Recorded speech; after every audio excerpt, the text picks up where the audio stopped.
Today's podcast is brought to you by Audible. Get a free audiobook download and 30-day free trial at audibletrial.com/spookshow. Then go over to morbidlybeautiful.com as we are now part of the Morbidly Beautiful Podcasting Network. It's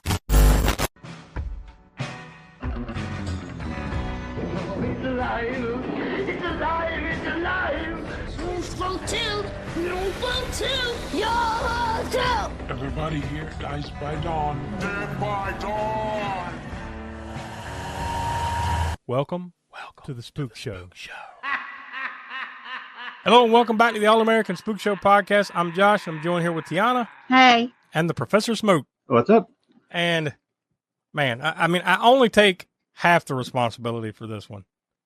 Because I nominated this movie, but we put it out for a poll, and you, the listeners and watchers, whatever, however you consume this product, you're the ones that decided this. So now, to be fair, it was a close vote, but for some reason you chose Boggy Creek from 2010. And the only thing I can figure is it must have been basically the same way I landed on this. Well, it's called Boggy Creek. Let's find out. Right? Because I don't think anyone that has actually ever watched this would want to inflict this on somebody unless they hated them. So, Tiana, I think you said it. The listeners, viewers, whatever, they must hate us. That's as simple as that. Yeah. They picked us a doozy, that's for sure. Ugh. I'm pretty sure I feel pretty certain that anybody or everybody who picked this movie had never seen it.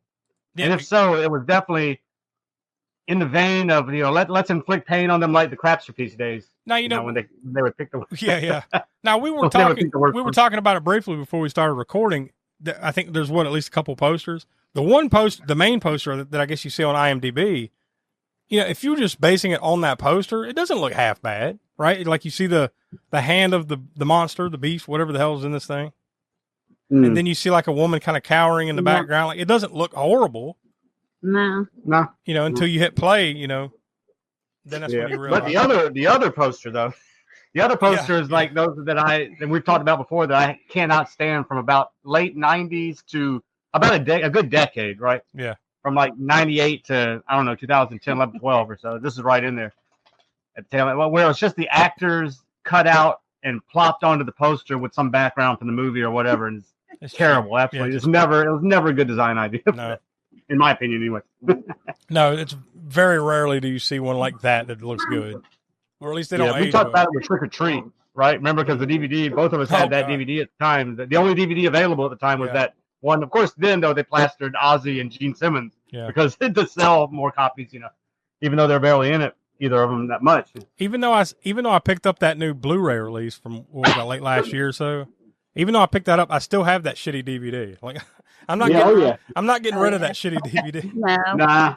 Nah. Right, keep it for posterity's sake. I have VHS, which is different artwork than either of those two, and then I have that shitty DVD, and then the new Blu-ray or 4K. I can't remember. Well, it was both. 4K. Yeah, it was both. Yeah, it was like a 4K restoration thing. Yeah, I'll never watch that DVD again, but I'm not going to get rid of it because that's your physical example of how shitty some DVD releases can be. So if you're showing someone an example, you just hold that one up. That's the one. And speaking of the worst, Boggy Creek.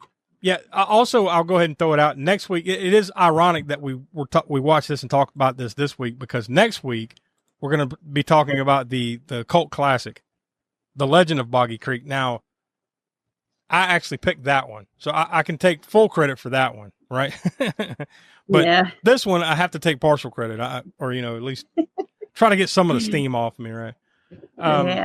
Anyways, before we get, because I know we're all itching to talk about it, before we get deep into it, I want to toss out the usual information of, we want you to go visit aaspookshow.com. From there, you can go find our YouTube page, where every month we have series such as Grindhouse Gutter, Video Vortex, and Hammer Horror in Order.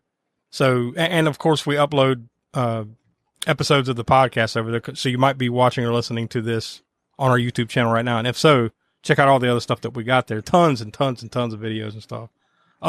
Even out of those series, we've got other stuff on our YouTube channel. So we encourage you to stick around and check that out. We also encourage you, if you've ever enjoyed the show, to become a patron of the Spook Show by going to patreon.com/AASpookshow. You get, once again, we have tons of stuff, videos and stuff archived over there, tons of content. And we also, you get the episodes early.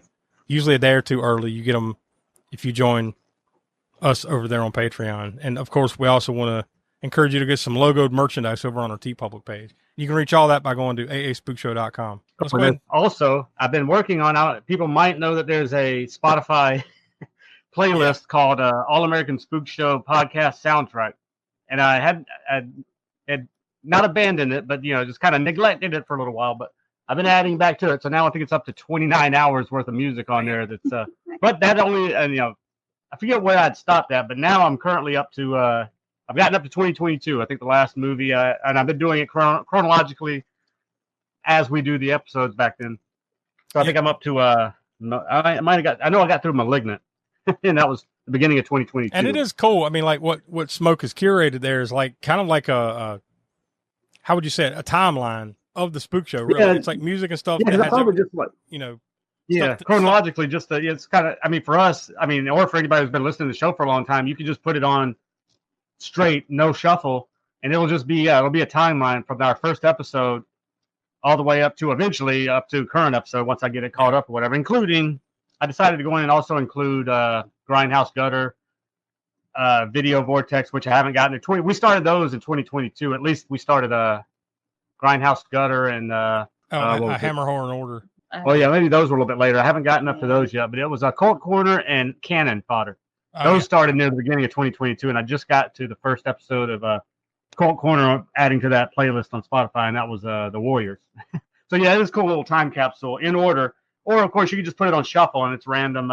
It's music, either music that we specifically mentioned in specific episodes, related to or not related to whatever movie we were talking about. Songs from the movies that we're talking about, of course, including incidental soundtrack type music, as well as regular songs, rock, hip hop, whatever songs, that were in the movie. And then just also some random, how a punk band or a metal band or whatever band will do a song tribute to a movie. Yeah. So if it's a movie that we're talking about, I'll put those types of tribute songs on there, whether it be whatever genre of music. Ice Nine Kills, for instance, right? So they do a lot of horror themed, specific movie themed songs or whatever. And if it's a movie that we've covered, like Friday the 13th, I added that in there. So I got all kind of cool stuff in there and all genres of music, pretty much, from going back to from like, if there's a Frank Sinatra song or something there, you would get a range from Frank Sinatra to Gore Guts or something, some death metal that does a tribute to what. So you put shuffle on there and you'll hear all kind of stuff, which is cool to me. Other people might not like that. I'm kind of all over the place when it comes to my music genre. So if you're like that and you like a lot of different stuff, just put it on shuffle. Yeah. And if you've ever listened to the Spook Show and you appreciate what we do here, you'll really love that playlist. He's done a great job on that, and it's like he said, 29 plus hours. Yeah, 29 hours, and it's only up to 2022. Literally will go on for days, and like you're not even roughly halfway through it, probably. So no. It's going to be stupid long by the time you get caught up. So and you'll know some movies. There's been some I can't find one single solitary thing on, whether it be from a soundtrack or even somebody Into the Dark, The Pilgrim, Into the Dark Crawlers. You're not going to find. They don't have any soundtrack music to that on Spotify. Yeah. And not only that, of course, nobody's really, go back there and listen to that episode to see what we thought of that episode. It hasn't inspired anybody to make any music about it either. So there's a few things that are just nothing there for that particular episode. But if I can find anything from a piece of sample that somebody used in some hip hop song that was from that movie, then I'll do that. And there's a few that have one or two things, some that have none, and others that might have 20 or 30 songs, because there's, for instance, Silent Night, Deadly Night, the entire Silent Night, Deadly Night soundtrack's on Spotify, and there's a shit ton of songs from that soundtrack on there, including the little, Christmas songs that they made up for the movie, like the Better Watch Out in the beginning, the evil Santa Claus song or whatever, including incidental music, and then all kinds of tribute songs to that movie that have been. So that's probably like 25, 30 songs. So if you're from Silent Night, Deadly Night, if you're an aspiring musician, what we've learned just now is that you need to attack the Into the Dark series.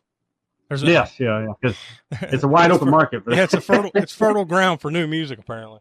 All right, yeah, there you go. So we'll go ahead and toss to the trailer now for Boggy Creek. Oh my God! Me and me both know what did this, Sheriff.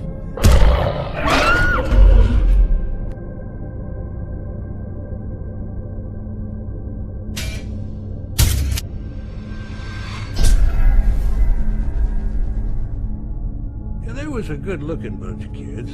There were 5 of them. They were staying down in the water. If I'd had my way, I would have warned them. Nobody did.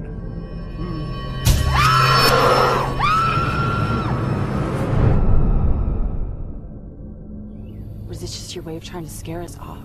I told you I didn't do it. But I am not going to be scared away. I told you last night.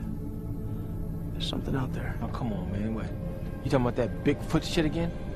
If you care anything about these girls, get them out of here.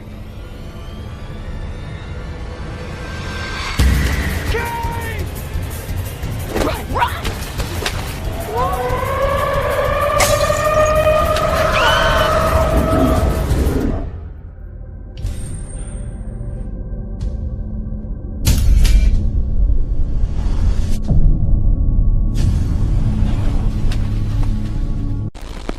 All right, so there's a trailer for that. So I'm going to assume this is the first time any of us have watched this. Yeah. I don't. You know, before we did this Summer Sasquatch, I had not even known there was a Boggy Creek sequel outside of the '80s. When I think the third Boggy Creek movie. I didn't even know until we were looking for this specific Sasquatch Summer that there was, and I almost put this movie on that list, but ended up going with Exists. I think was my choice on there, and so. But yeah, and also that being said, I haven't seen any other Boggy Creek sequels. I've only ever seen the original. Yeah, I mean, including the '80s. There are a number of films, like, you have The Legend of Boggy Creek, then you have Boggy Creek 2 and The Legend Continues. I think those are the ones that most people probably think of when you hear the term Boggy Creek. But then, like, in the 2000s, there's this one, and I think there's 2 or 3 more. There's a number of these. But I don't think any of them really have anything to do with the... I don't think there's any connective tissue really other than Boggy Creek. Except for maybe those first 2 in some way, right? Because that first one is kind of like a docudrama kind of thing, and then which we'll talk about next week. But then that second one, I think, is something kind of tied similar, right? I think it's the same director. I think Charles B. Pierce that did the original. I'm pretty sure you had some hand, if not directing, at least producing or writing or whatever, the second one. I don't know about the third one. Yeah. But yeah, like I said, I haven't even seen the second or third one. Because the only thing I saw about this one is that there was some, there's no direct connection to those in this. Like that first one to this. Yeah. Other than just the fact that, other than the fact that, like, the dude that made it, Brian T. James, like, loved that movie, so he decided to use this as something of a, or, the original one as something of a, I want to play off of that a little bit. But really, it's just and I assume the term, that there's the place, Boggy Creek, and then a monster. That's it. Yeah. The folklore of it is just that. It's folklore, and I guess you can't copyright Boggy Creek because it's a real place. So, like the Charles B. Pierce, when he made his movie, I copyright his specific movie, but I guess anybody can make a movie about the Boggy Creek monster if they want to, and call it Boggy Creek, whatever. Yeah. I guess it's kind of like the Amityville horror, or specifically Amityville. There's like 40 or 50 Amityville movies because the same reasons, right? You can make something called Amityville whatever, and believe me, they have. Yeah. And, you don't have to pay anybody in particular for that, True. And that may probably is the reason why some people do create their own whatever, their own specific made up name for a town or village, and call the movie that and copyright it that, so nobody can just take their idea and make their own sequels to it or whatever. I guess. So the intention of me picking this was just, well, it's called Boggy Creek. Let's see, and then damn if people didn't vote it in, and here we are. Because the other one that was close was Willow Creek. Yeah, and I don't think either of us we haven't seen any of those movies that were chosen. I've heard good things. I haven't seen that one either, but I've heard good things about that. Just haven't watched it. But. Yeah, that's probably the biggest name that was on there because I do remember that title vividly. Back when it was out on, I don't know if it played in theaters, but when it was in the video stores or whatever. Well, I guess it was in the video stores. What year did that come out? Oh God, I don't have it in front of me because it wasn't. This was 2010. Hold on, Willow Creek. Somewhere comparable 2013. 2011 maybe? No, it was 2013. 2013, okay. So 2013, then it probably was in the video store. Maybe I just heard of it wherever. I'm sure it was. Because I don't think Blockbuster in particular really went away until about, 2015 to 2017, somewhere around there? I forget. Yeah, it's been a while now, but it seems like it was probably still kicking when that came out. Yeah, I think it was because it's funny because talking about that Spotify playlist, I came across that episode we were talking about. Well, one episode we were talking with Donnie was mentioning about the last Blockbuster video being wherever that was at the time. I don't know if it's still there. The last independently owned Blockbuster video. I think that one was in Bend, Oregon. Yeah, I think it was in Oregon. Yeah. And I think that one. I mentioned that one being in Texas when I lived down there, and I moved from there in 2014, and it had closed sometime around 2013, I guess. That one in Texas. Yeah, I'm pretty sure that last one, so to speak, I think that one finally gave up the ghost, like within the last couple of years. Yeah. So I don't even think it exists anymore. I don't know. One thing I know, it's more fun to talk about this stuff than it is talk about the Boggy Creek movie, but I guess we better get back to Boggy Creek. Anything but Boggy Creek. That's the focus of this episode. Yeah, no, first of all, it was I can say one good thing about it. Well, I can maybe a couple good things, but I mean, it doesn't save it. It's not going to save the movie when it comes to my star rating, probably. But the location, at least they shot in a location that was, I guess, around where the Boggy, it's kind of that Arkansas, Texas, Louisiana bordering. Well, in particular, I do have some of that information. In particular, it was filmed in Jefferson, all in Texas. So it was Jefferson, Texas, Uncertain, Texas, and Cato Lake, Texas. So I'm assuming it's probably not far off from that general area. I'm not looking at a map or anything. So you're not too far off base, right? Yeah. The only problem with that is there was a hell of a lot of interior shots where they didn't even kind of get that much outside until you get way into the movie. Yeah. Oh God. You're just reminding me of this shitty movie again. Like the parts where they're just sitting there talking. Long periods of time. The whole damn movie. Yeah, it doesn't matter where. Like when they're inside the cabin house thing or whatever, when they're outside on the porch, when they're in the little walkway of where the swamp is, that little wooden, causeway or whatever, when they're on the boat. It's just instant. And I don't know if the writer or whatever, I guess, was trying to give them characterization, but I got news for you. They should have started with more carnage of Bigfoot. Yeah, that's what the movie couldn't be saved probably, but that would do it better. Yeah, obviously, we talk about that a lot. Like, well, if it's going to be boring, at least make it gory, make it exciting in some manner, right? Like, at least give us more of that. It's almost like we were just saying, like, let's talk about anything other than this movie. It's almost like they were doing the same thing. Like, let's just do anything other than being this movie we're in right now. And then, there's supposed to be a monster. Shit. It's very low budget, and then so therefore the actors aren't going to be all that experienced. No. So the fact that you're trying to give them a characterization, I guess, is just not going to work because they don't have the experienced acting chops to do that to make you to have that camaraderie with each other and with the camera and stuff and make you care about them or whatever. And the story's not written well enough either for that, I guess. So really, you should have just started throwing in the Bigfoot carnage from the beginning instead of like I said, about 40-something minutes in before you even. Yeah. 40 minutes or so before you see Bigfoot. You see something at the very beginning, and then nothing for like 30-something minutes. Yeah. And in between there, it's just them talking about their boyfriends and shit. God almighty. But anyways, this movie debuted April 28th, 2011 at the Texas Frightmare Weekend. So I'm guessing that's the only time it actually probably played in any type of theater atmosphere because it got no proper release. But it was released on DVD and Blu-ray on September 13th of 2011, so a little bit later that year. It was produced by Boggy Creek LLC and Ink Bug Entertainment and distributed by Hanover House. Because it got no proper play, it is not rated. Total runtime of 1 hour and 27 minutes, which is at least, by my count, an hour and 7 minutes longer than this thing needed to be. IMDb, it lists as a horror, obviously. I saw no budget or anything like that, but, remember I told you it was filmed in parts of Texas. The dates there were for about a month or so from September to October of 2009 when this was filmed. So they sat on it for 2 years. Oh, we've got a gold mine here. 2 years later, it finally comes out. It was directed and the screenplay was written by, and the story is by Brian T. James. The only things that I could find in his filmography that you may have even crossed your eyes over would have been Humans versus Zombies and another movie called The Underneath. Never heard of them, but that would be the only thing worth noting. And the screenplay also, by the way, was co-written by his wife, Jennifer Miner, who also worked on Humans versus Zombies. And you'll see a little bit of a theme here because it stars Melissa Carnell as Jennifer. She's the main girl in the movie. She also starred in Humans versus Zombies and another movie called Werewolf Rising. There's really only two. Oh, it's like we missed out on the Summer of the Wolf. Yeah, I don't think we did. I think that was best left in that werewolf pile of dog shit that we didn't get to list of movies.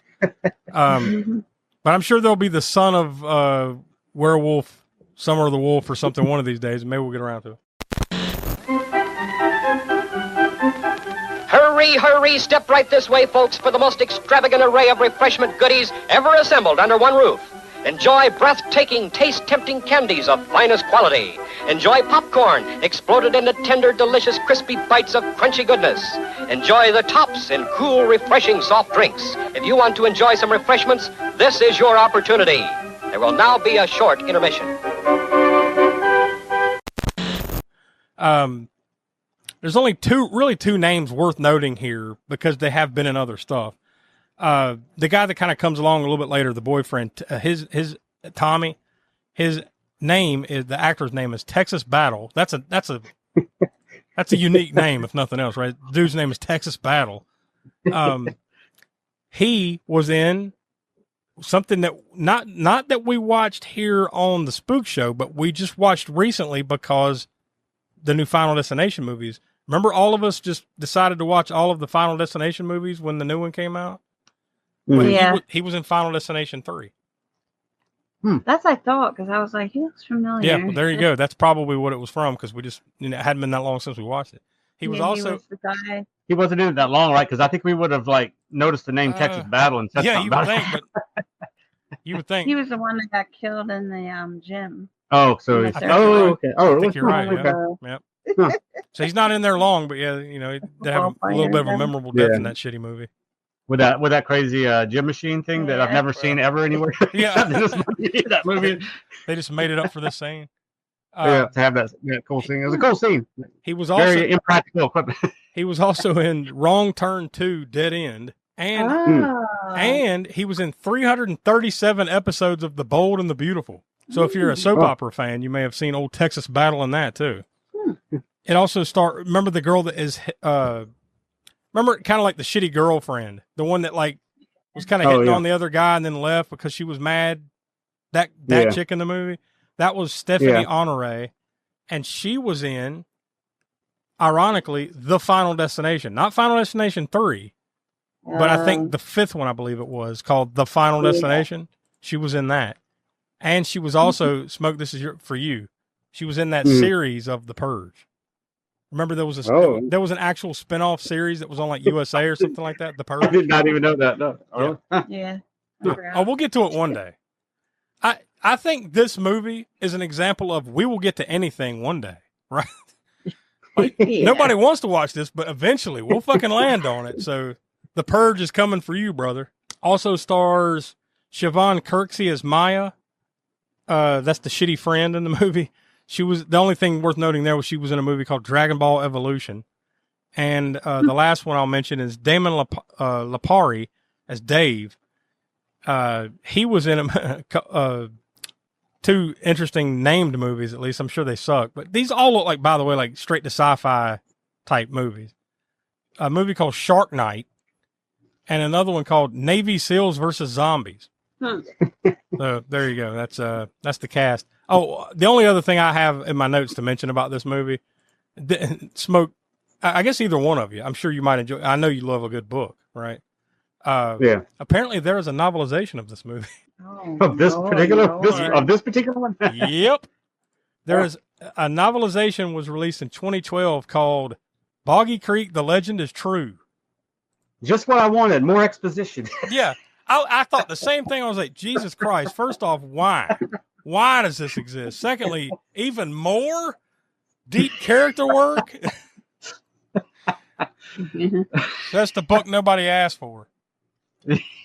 So you're saying that it was, so they actually novelized it after the fact, right? I assume so. Yeah, because this movie came out in 2011. The book was released in 2012.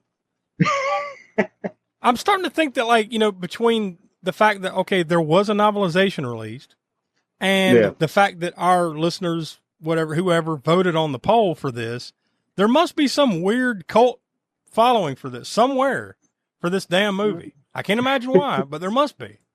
By the way, it only gets 3.1 out of 10 stars on IMDb. So it ain't the people voting for it over there. That's for sure. Ugh. That's all I had background wise. But as far as this movie is concerned, I mean, I guess, I'll read the plot summary on IMDb because that's probably about as deep as it's going to get as far as like what this movie's about. Following the death of her father in a terrible accident, sweet yet troubled Jennifer and her friends decide to check out her dad's cabin that's located in the deep woods of Boggy Creek, Texas. While staying at said cabin for a week, Jennifer and company run afoul of an evil and vicious monster of local legend that kills men and abducts women. That even sounds kind of shitty, although that makes it sound more exciting than it actually is. And I think, isn't it called the Funk Monster? The Falk. Yeah, the Falk. That explains it. No, and this one it's the Fuck Monster. Because fuck this movie. I think it's Falk. Falk? I mean, now I'm getting it all. It is. I'm just being I was gonna say, because that explains a few things, but no. Yeah. As in, I was fucked out of an hour and 27 minutes of my life. I mean, God, I stopped short of saying we've seen worse. We've seen worse. I'll be fair. We have seen worse. Yeah. With the before mentioned Into the Dark series, specifically Crawlers, right? We've watched worse, but God almighty, this was a drag. And it felt like it just wouldn't stop, right? Yeah. Like I said, all it would have taken, it wouldn't have made the movie, it would have made the movie better. It wouldn't have made it good necessarily, but like I said, just have some, it's all bottom end heavy when it comes to kills. Like I said, you don't even see the Falk Monster, Bigfoot, Boggy Creek Monster, whatever you want to call it, Skunk Ape. You don't see it until get a good glimpse of it until 40 or so minutes in. And the killing starts there, really. I mean, other than the very one at the beginning, but I mean, that's just And you never really get a good look at the monster, which I guess is probably the best way to approach it. But well, you do towards the end, but he looks like a hillbilly. Which I guess that's what they were kind of. He is kind of part of that. We haven't really talked about this yet, I don't think, on there, but like the differences between Bigfoot versus the Falk Monster, or like I said, the Boggy Creek Monster was another real name that they was a folklore name for it, and then the Skunk Ape, which is similar too, but is another southern thing, but it was more of a Florida term that gets applied to the Boggy Creek Monster too. But still basically a Bigfoot, but the southern variant of Bigfoot. I think this is kind of like where you're getting into that regional, territorial type aspect of the Sasquatch Summer, because when you think Sasquatch Summer, you think Bigfoot. When you think Bigfoot, you're thinking what we saw or what you've seen in the Patterson Gimlin film, like the lumbering hairy monster. But now you're getting into the territory with like a couple of these movies that we watched and some of the stuff that we watched, say like on Video Vortex and Grindhouse Gutter, where they're not quite that. Like Harry and the Hendersons. It ain't that. It ain't that big lumbering Sasquatch man thing. It's not that. These are like weird swamp monsters that look more human, in some cases, look more human than ape, or don't look anything like an ape. Just looks like a hairy monster that you see in the shadows or something. So there's many subtle, weird levels to all this, right? Yeah. And I guess it kind of makes sense, being that we ourselves are located in the South.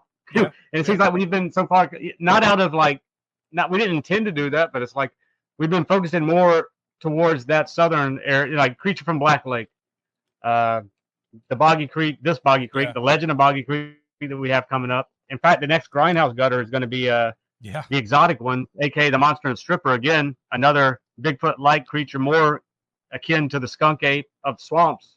So really, it's been real heavy on the southern variant. What was in retrospect, we could have called it some sort of southern variant of the Bigfoot thing, but I mean, we still got regular Bigfoot too. That reminds me of what we watched back in the Polar Predators thing, Yeti, giant of the 20th century.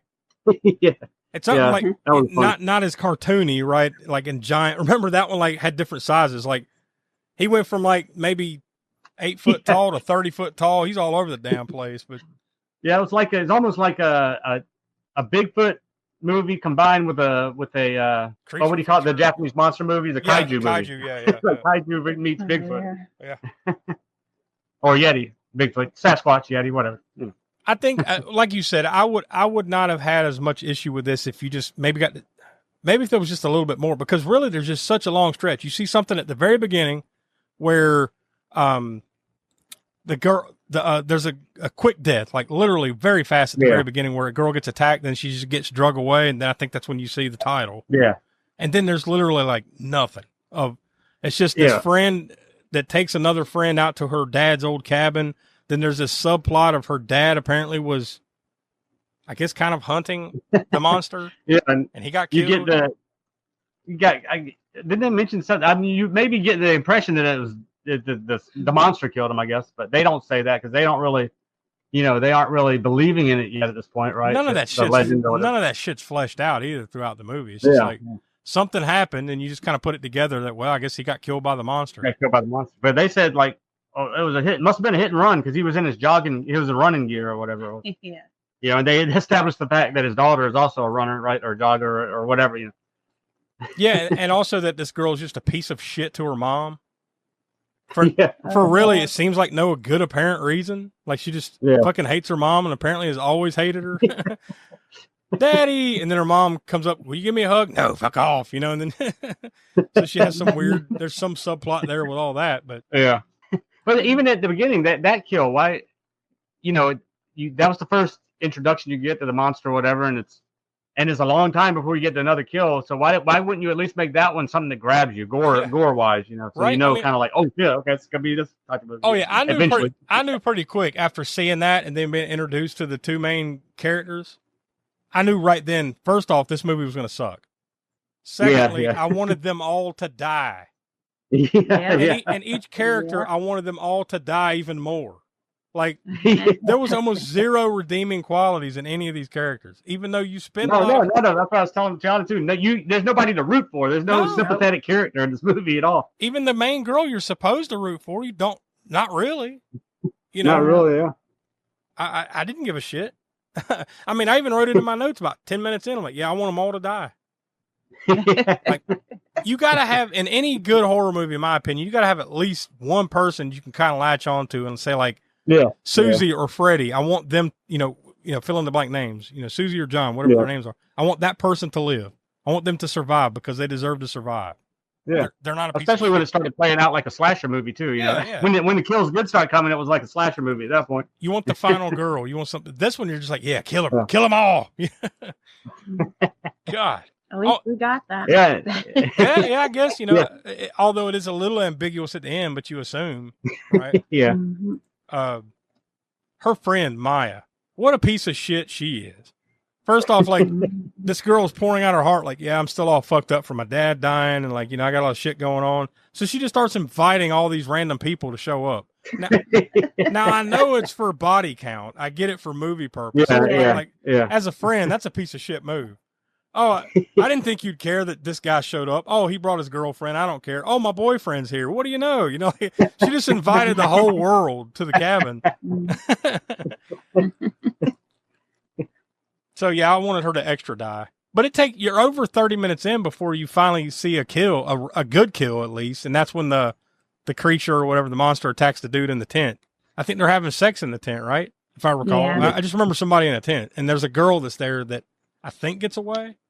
I don't remember. I guess so. Yeah, at least they don't show her get killed right then on the screen or whatever. Yeah, maybe it happens off screen or something. But because I have a feeling in this movie, it's one of those kinds, whether you saw it or not, no one survived it. Yeah, So Tiana, I'm assuming that's going to make your kill count interesting because I really don't have much to. Yeah, it's kind of some of it's sort of subjective, I guess. Yeah, exactly. But then a little bit after that, you start piling up the bodies a little bit. The one guy, Tommy, he gets gutted by the creature. The, I guess, guy that you would assume probably was about to be her boyfriend, Dave, he gets his throat ripped out. And then finally the piece of shit friend, Maya, she just is taken. Like, she's just abducted, then I assume. Because I don't remember if they even came back to her. Like, she just gets taken, drug away or something. And then, once again, I think you're just left to assume, well, she's dead. The creature took her. And then, eventually, Jennifer, the main girl, she finally gets out of this. Like, it's like a night of terror. She gets out of this. And I think she makes a call to her mom. So there's that subplot that comes back around, like, Mom, something horrible happened, but I'm okay, or something like that. She's, I guess, quote unquote, made amends with her mom. And then she just gets surrounded by, it turns out there's more than one. There's like eight of these fucking things. Yeah. And they all surround her, and she's taken away. The end.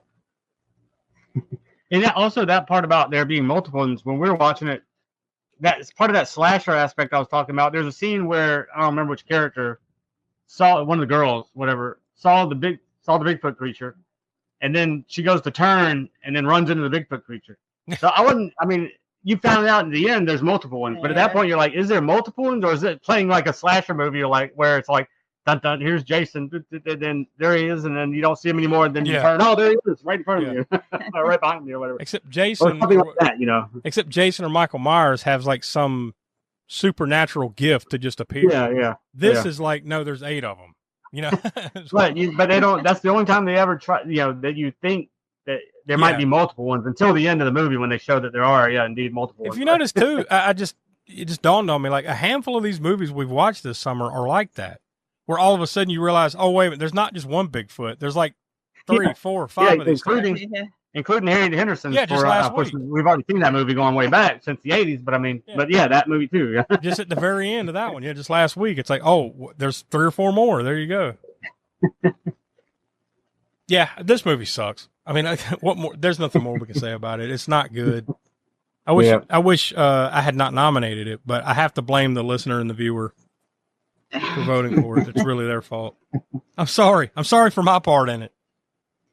That was a drag. That was a fucking drag to watch. It was only an hour and 27 minutes long, but I felt one of those that feels like a lot longer than that. God, where I mean, I'll start with the ratings, but I don't really know where to land on this thing. There's little redeeming qualities. I wouldn't want to watch it again. I mean, it's not the worst thing we've ever seen, but it's right. It ain't far. God, never want to revisit this. I'm going to go 3/4 of a star. That's about the best I can do.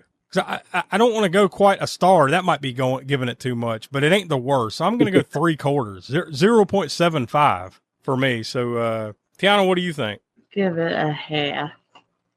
A star. This was half a star. Damn. It's almost a shame. Not that we, that we watched it and everything too, but like you hate giving movies like really, really low, but you got to call shit. You know what I mean? Yep. So half a star. What do you say, Smoke? You got the name Boggy Creek, and then you no pun intended, you drag it through the mud. Yeah. It's like, completely. Like I haven't seen the second and third one, so I can't even really vouch for those. But I feel pretty certain that they're heads and tails above this. The only said there's nothing that really redeems it. But at least once it does get to that 40-minute mark, which is more than halfway through the movie, you get the Bigfoot carnage somewhat. Like guy gets his heart ripped out. The camper guy. Yeah. I mean, it's not that gory. I mean. At least it's not bloodless. At least there is something. No, it's not bloodless. I mean, it's they don't have the money for like super splatter effects or whatever going on. But I mean, at least it was something, yeah. And then the guy that gets disemboweled again, he doesn't get disemboweled like it's not like fucking Night of the Demon that we did like earlier on where the guy gets knocked across a saw blade, gets gutted that way, and then the Bigfoot pulls the guy's guts out and starts slinging them over his head with him. That was awesome, Is that the one where it ended like the last fight with the thing was all in slow-mo for 10 minutes? Yeah. Oh, yeah. But at least there's shit going on. I'm biased, I'm sure, because of my love for those types of old movies and whatnot, but there's how you do something with no money.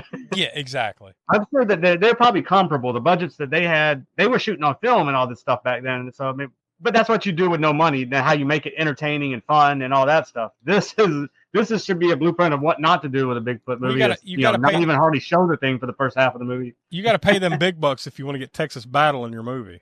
So that's right. Yeah. That's where they blew the wad. Yep. So and then you had what else was there? Oh, the throat ripping. That was it. But I mean, and that's about it. That's about all the gore I can think of right there. Yeah.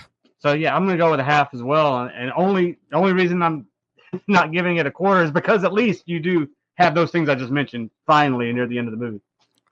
Well, that brings it to a consensus of half a star. 0.58 to be exact.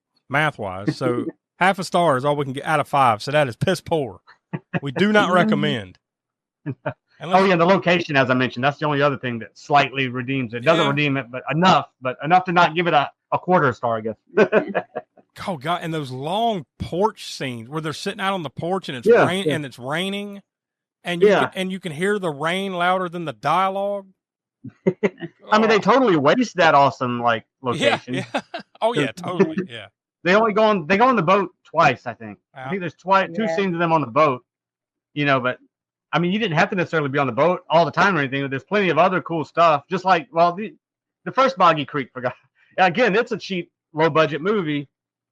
But that's somebody who knows how to use a location very well. But at least that had an idea, a concept of what it wanted to be. Yeah. This is like they didn't really know what it wanted. Like this could have been something cool. It could have been, but they didn't have an original bone in their body to make it anything interesting.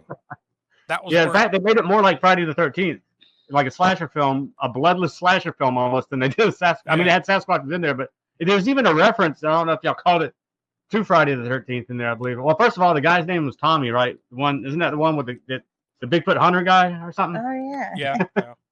His name is Tommy, and he even tells a story about the campfire and basically a slasher type story of basically it's like Friday the 13th, like Jason killing some kids at a camp or whatever.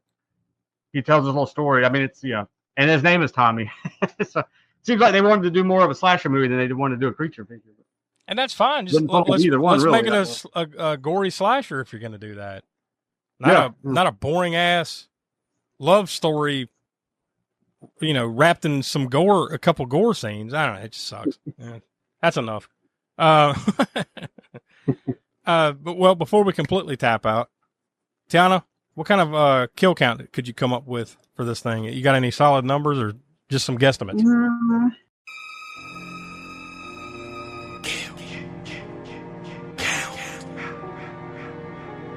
Guess about 5 or 6.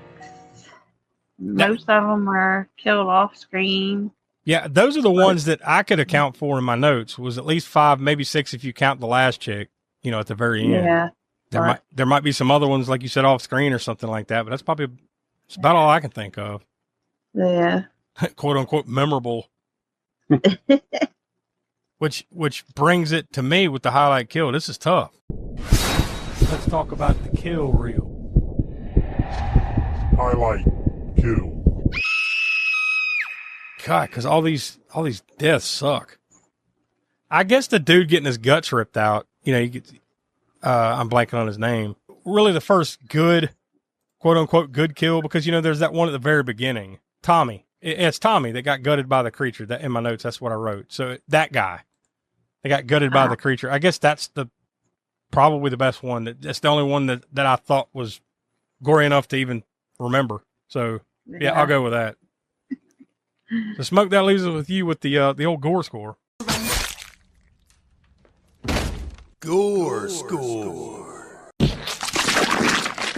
It's only in those scenes I'd already mentioned, which is 40 minutes in, when you get the heart pulled out of the camper guy. Shortly after that, the other guy gets gutted. And you more see the aftermath. You don't actually see him ripping the guts out. Again, it's not like that Night of the Beast movie I mentioned where he's slinging it over to. I forget what I gave Night of the Beast. Really, really far up there, probably 9 or 10, maybe. You mean Night of the Demon? Yeah, Night of the Demon. You gave that one a 7. A 7? Okay. Yeah. Yeah. So I mean, it's not like that. You see the aftermath of him laying there and the intestines, kind of sitting out there, and then a throat slashing or a ripping, and not a whole lot of other gore that I can think of. He ripped the heart out of somebody and started eating it? Oh yeah, he did start eating. That was the camper guy, I guess. He did start eating it. I mean, there's another thing where they just kind of dropped it after that scene. I guess they're just showing he's a beast, That shows you how memorable that shit is. Yeah, I've forgotten about the fact that he. For all I know, it might be the highlight kill that I just picked. I just remember some dude getting gutted. Fuck if I know. Who cares? But yeah, there's not.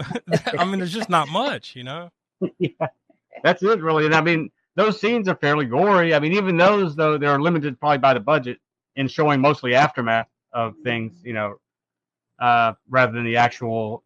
Even the throat slashing, you don't see like if it had been.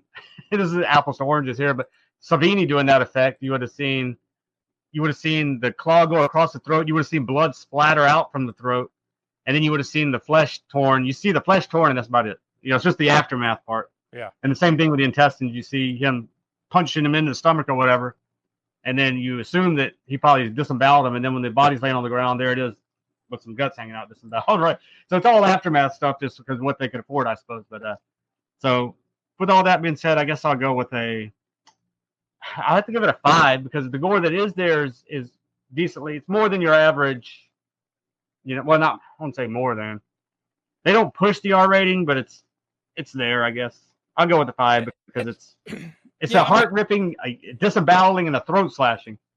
So I mean, I guess you pretty much have to go with a 5 for that. But it's an acceptable level of gore, but I think just because the story sucks so bad, you needed more. Yeah. It's not like it's bloodless or goreless. It just there's not enough of it. And that's why I'd have to go with the 5 because I mean, a disemboweling and a heart ripping and a throat slashing is pretty gory in and of itself. Yeah, you can always do it more gory than this movie did it, and if that was the case, it would have got. Even if they just had those 3 scenes in there, yet you saw more of the actual kill beforehand rather than the aftermath, it would have bumped it at least up to a 6. And none of it had impact either because you didn't give a shit whether they lived or died. Yeah, you don't care about them or whatever. So it's not even worth watching for that gore that you finally get to after 40 minutes of watching the movie. Yeah, it's not worth it for that. So, I mean, I really would probably give it a 3 or 4, but I mean, it has that. If it was just a throat slashing or him, bending somebody over and throwing them into something or doing, and then he just dies. Of course, it'd have been like 1 or 0 or whatever. But because it had that, I have to give it. But don't let that 5 think that well, it's worth watching for that, right? No, Don't let that fool you. Don't let it lull you into a sense of like, well, I'll check it out. No, don't. We're not recommending this. Don't do it. That's your fair warning. Because I want to give it less, but I mean, I gotta be fair. I mean, it's a gory kills, So, but I just don't want. Yeah, don't be lulled into watching it based on even if the movie had a 9. Still don't. And the rest of the stuff was absolute shit story and everything else. Yeah. Some gorehounds might watch it for that 9 because it's a 9, but a 5, no. This ain't it. Don't do it. Yeah. All right. Well, onward and upward to better things. Next week we're going to be talking about the one that I selected, and that is the original, the one that started all this Boggy Creek horse shit, right? The Legend of Boggy Creek from 1972. So it's got to. No, I can guarantee that it's better than what we just had to watch and talk about. So, go check it out. Go rent a VHS at your local mom and pop. Whatever you got to do, go check it out and then come back next week for that. So for Tiana, Professor Smoke, I'm Josh. We are the All-American Spook Show, and we'll talk to you next week. As you leave the theater, folks, please be careful. Don't let this happen to your car. Be sure to remove the speaker before you leave. If you should accidentally pull a speaker loose, please turn it in at our snack bar or box office. Thank you.